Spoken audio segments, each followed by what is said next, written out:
Right, so without the gaps even being sanded, cut in, that's not epoxied.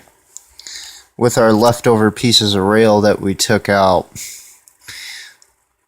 that is just kind of sitting in there. I haven't epoxied or set anything.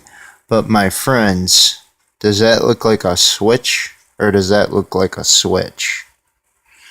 No throw bar in it yet, but when it's all said and done and we get everything epoxied and set in there, I mean, look at that.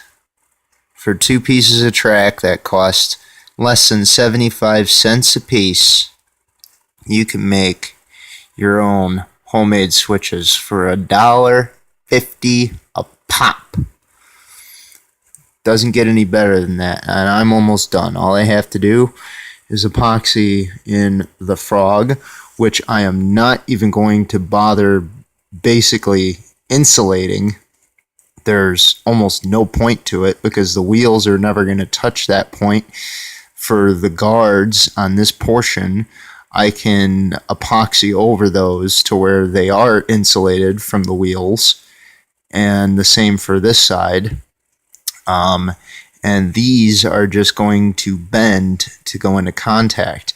In terms of wiring these, this one, when I get done, is just going to have a small jumper from the inside to this rail.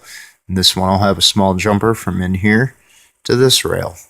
And then I'll put in my throw bar using old ties and some epoxy and super glue. And once I get these edges filed in and cut to where they're nice and straight, I will be good to go. But even still, you can see without even them being epoxied into place, I mean, this is pretty much right on cue here. So doesn't get any cheaper or better than that.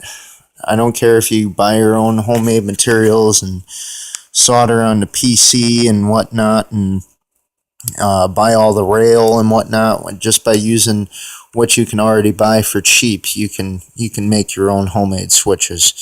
So we'll be back in a few.